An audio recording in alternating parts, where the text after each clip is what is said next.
Hello, everyone. I once worked as a forensic officer in America. Through our experiences as police officers, we encounter various incidents and scenes on a daily basis. But sometimes we come across inexplicable experiences. In this video, I'd like to share one such mysterious experience. This story is about a police officer who heard a mysterious voice in a remote area.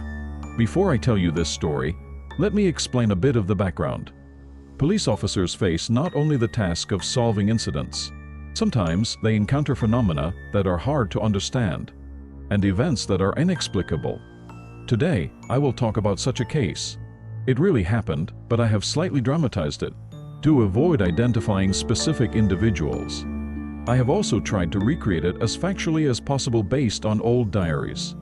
This mysterious experience occurred during a late-night patrol. A police officer heard someone's voice, but he could not find the source of the voice. It was said to be a call for help. This story is not just a ghost story, but a real mysterious incident experienced by a police officer. Let's explore this intriguing experience together. If you like the video, please don't forget to give it a thumbs up and subscribe to the channel. Enjoy the main part. This story happened one winter night. John Harding, an experienced police officer, was patrolling the outskirts of the city at night. Usually, this time of night is quiet, and encountering a significant incident is rare. But this night was different. As John was driving, the radio was silent. But suddenly he clearly heard a woman's voice saying, "Help!" It sounded as if someone was whispering right next to him. But John was alone in the car. Upon hearing the voice, John immediately stopped the car and checked his surroundings. Using the car's headlights to light up the dark, he walked towards the direction from where the voice was coming. However, no matter how much he searched, he could not find the source of the voice. The voice intermittently echoed as if it was drawing him in, leading John into deeper unease.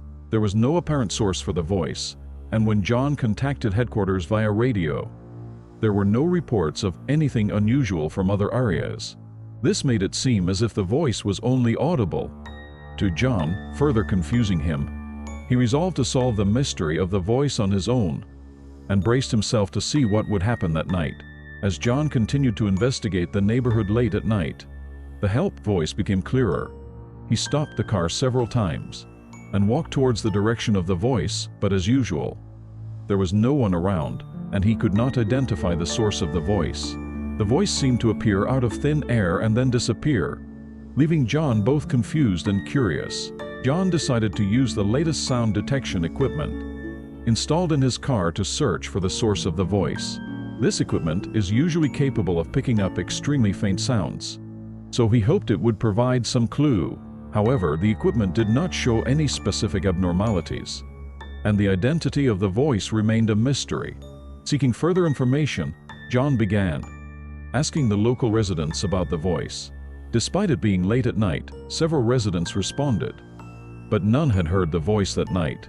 However, an elderly woman testified that she had heard a similar voice before.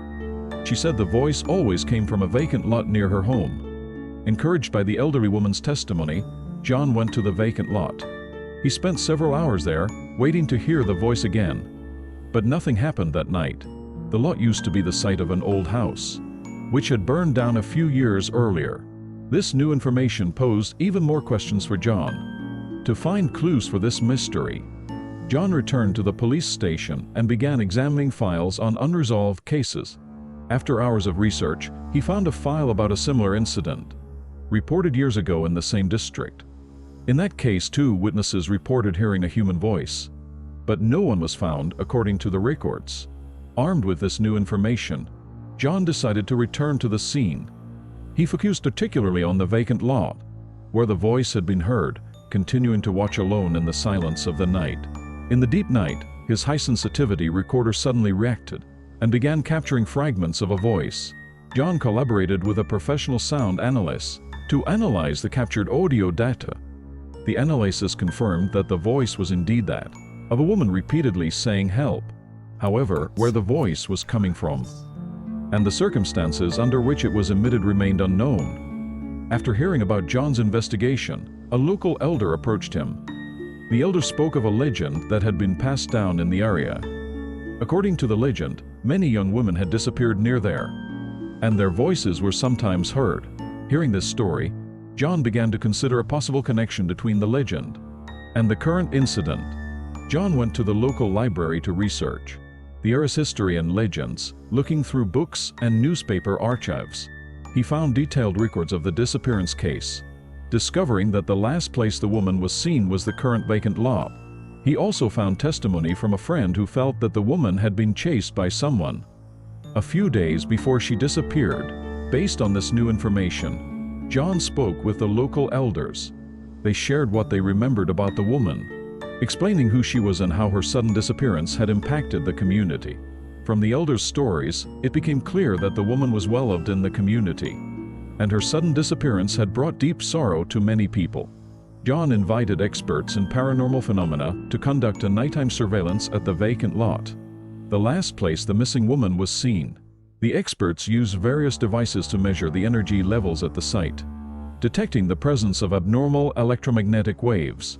This phenomenon could indicate that something significant had happened there in the past. During the investigation, John and his team found an old item buried in the ground. It appeared to be a pendant belonging to the woman, which she was reported to have been wearing on the day she disappeared. This discovery indicated that some of her belongings had been left at the site, bringing John one step closer to solving the case. After finding the pendant, John took it to the local museum for expert analysis. The analysis determined that the pendant was about 30 years old and featured a design that was popular in the area at the time. Additionally, minute traces of blood were found on the pendant, and it was decided that DNA analysis was necessary. The DNA analysis showed that the blood on the pendant matched the missing woman. This led John to believe that the disappearance was not just a simple missing person case, but was likely connected to some crime. This discovery became a significant clue for the local police, prompting them to reopen the investigation. This development shocked the community, and many local media outlets began reporting details of the case. John gathered further information through conversations with local residents. Some residents reported seeing a suspicious person lurking in the neighborhood around the time of the disappearance, providing John with a new lead to follow. Thanks to John's efforts, a new witness who had spoken with the woman On the day she disappeared came forward. According to the witness, the woman was very frightened that day, showing behavior that suggested she was being chased. This testimony suggested that there was some threat in the background of the incident, and John used this new testimony to get closer to uncovering the full story of the case. Based on the information John had, the police identified a man who had lived in the area as the main suspect. This man had left the region a few weeks before the disappearance and had been untraceable since then, escaping suspicion. John and the local police began cooperating with domestic and international law enforcement agencies to locate him. With the help of international investigations, John and his team discovered that the suspect was living in a neighboring country. They cooperated with local police to detain the suspect and conducted an interrogation. Initially, the suspect strongly denied involvement in the incident, but under pressure from the evidence John provided, he eventually began to discuss the details of the day of the incident. During the interrogation, the suspect eventually admitted that there had been ongoing troubles between him and the missing woman.